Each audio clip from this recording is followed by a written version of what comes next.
Olá, seja bem-vindo ao canal do Professor João Neto. Neste vídeo eu vou apresentar os principais reis do período da história da Europa conhecido como Idade Moderna. Olhando ali para o meio do quadro, você está vendo o nome Isabel de Castela. Na região central de onde hoje é a Espanha, existia um reino chamado Castela ou Castilha em espanhol. Por isso que a língua espanhol também é chamada de castelhano, porque era a língua deste reino, Castela, que era governado por uma rainha chamada Isabel. Apesar dela ser conhecida como Isabel de Castela, o sobrenome da família dela era Trastâmara. E eu circulei de vermelho para lembrar que tem uma série muito legal na Prime Videos, que se chama Isabel de Castela, que é sobre os acontecimentos em torno da vida dessa rainha. Ela se casou com o Fernando, que era o príncipe de outro reino chamado de Aragão. Daí vai surgir um poderoso reino que depois vai ser a Espanha.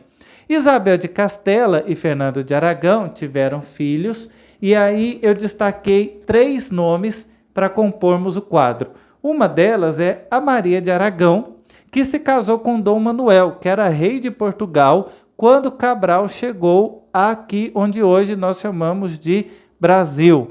E Dom Manuel era da família de Avis, dinastia de Avis.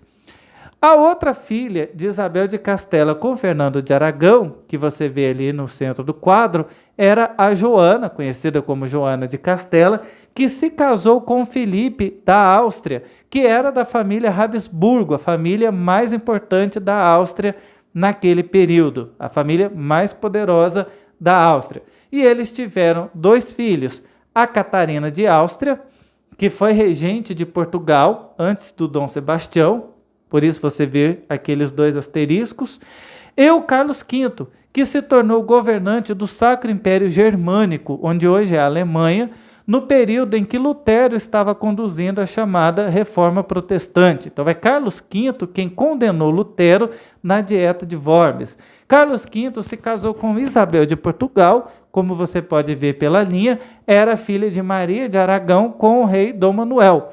E desse casamento nasceu Filipe II, que se tornou o rei da Espanha, que foi objeto de estudo do livro do Fernando Bradel, O Mediterrâneo. E o Filipe II, ele sucedeu Dom Sebastião, porque ali você tem a dinastia de Avis, em Portugal, do lado esquerdo do quadro, e depois do Dom Sebastião, como ele morreu sem deixar descendentes, houve a chamada União Ibérica, que Portugal se uniu com a Espanha, governada por Filipe II. Quando a monarquia foi restaurada em Portugal, não era mais a dinastia de Avis, mas a dinastia de Bragança, de onde veio o Dom João VI, que veio para o Brasil, e seu filho Dom Pedro I, que proclamou a independência do Brasil e se tornou o primeiro rei do Brasil. Voltando lá para o centro do quadro, você pode ver que o Filipe II se casou com a Isabel de Valois.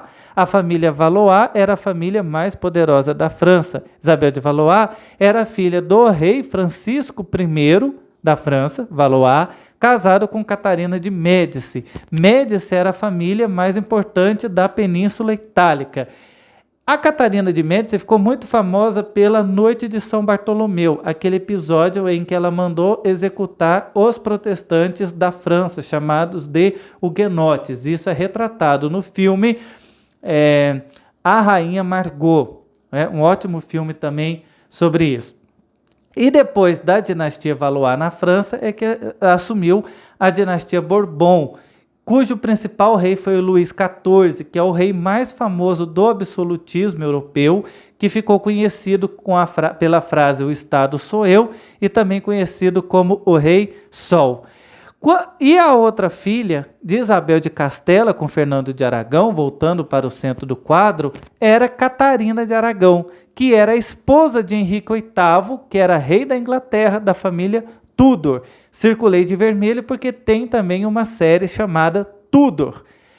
O Henrique VIII, ele se separou da Catarina de Aragão para se casar com a Ana Bolena. Esse episódio ficou conhecido como o estopim que gerou a Reforma Anglicana. Esse evento é retratado no filme a outra. Da união de Henrique VIII com Ana Bolena, nasceu Elizabeth, a Elizabeth I Tudor, que foi uma importante rainha na história da Inglaterra. Tem 2 filmes sobre ela, e quando ela morreu, também não deixou descendentes, ela quem assumiu o trono da Inglaterra foi seu primo James Stuart, que era filho da rainha Maria Stuart, que era rainha da Escócia, conhecida, ficou famosa recentemente por causa da série que retrata a sua história, a série Reign, disponível na Netflix. E depois do James Stuart, quem foi rei tanto da Escócia quanto da Inglaterra foi o Carlos Stuart. E depois do Carlos Stuart nós temos a Revolução Inglesa. Aliás, a Revolução Inglesa foi em oposição ao governo de Carlos Stuart, liderada, entre outros, pelo puritano Cromwell, que é retratado no filme Morte ao Rei. Quando a monarquia, depois da Revolução Inglesa, foi restaurada na Inglaterra, já com vários limites, aí é a dinastia de Hanover, cuja rainha famosa foi a rainha Vitória, que governou no período que ficou conhecido na história da Inglaterra como a Era Vitoriana.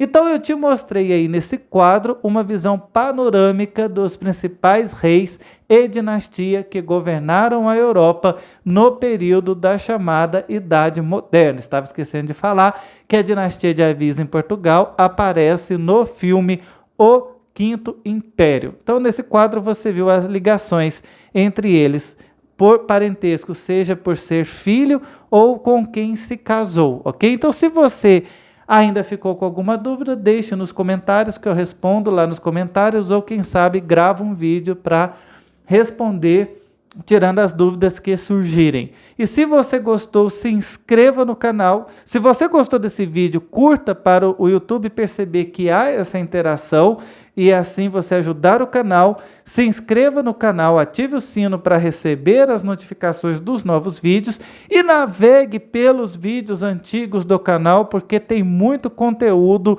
muito legal sobre história e outros assuntos afins, ok? Então é isso, muito obrigado pela sua audiência e até o próximo vídeo.